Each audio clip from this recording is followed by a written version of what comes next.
ஒரு அட்டகாசமான அப்பளா குழம்பு பண்ணலாமா?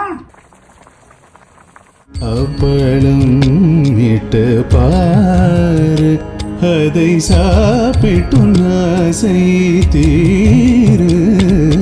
சுட சுட சாப்பிட நெய்யை எண்ணெயை விட்டு கலந்து சாப்பிட்டா ஆஹா அமிர்த. அப்பளமே வேண்டாம், அப்பளம் தான் இருக்கேன். இப்ப சுட சுட சாதம் கலக்கலாமா? கொஞ்சம் நெய் விட்டு பொல பொலன்னு சாதம் விட்டீங்களா? இதை போட்டா உனக்கு கிடையாது ரசம்.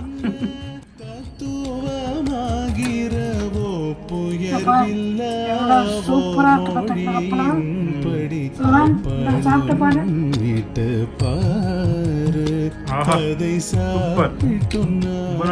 பாட்டி சொல்லி தர பேர நான் பண்ண போறேன். 2 அப்பளத்துல ட்ரையாங்கிள் ஷேப்ல கட் பண்ணி நான் வச்சிருக்கேன். நல்லெண்ணெயை தவிர வேற எதுவும் யூஸ் பண்ணக்கூடாது. 6 டேபிள் ஸ்பூன். ஒரு நெல்லிக்காய் புளி எடுத்து கரைச்சி வச்சுக்கணும்.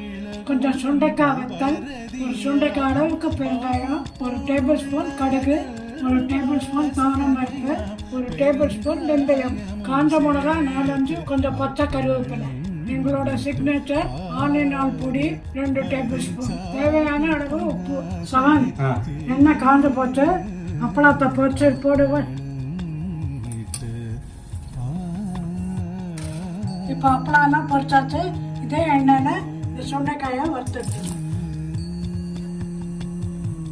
எண்ணெய் காஞ்செடுத்து பெருங்காயத்தை நல்லா அப்படி அமுக்கி போடு. இப்போ கடுகு போடு.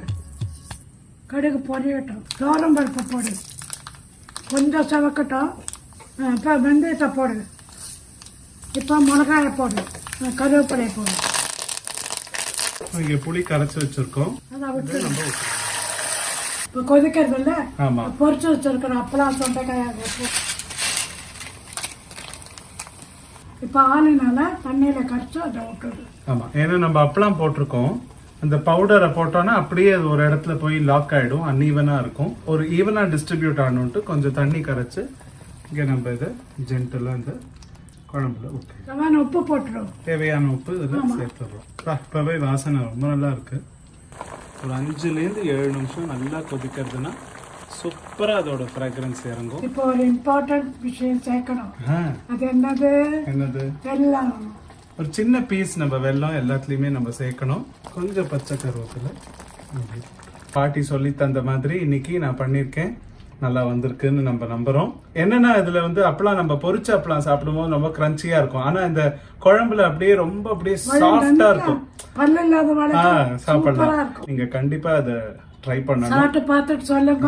நன்றி, வணக்கம்.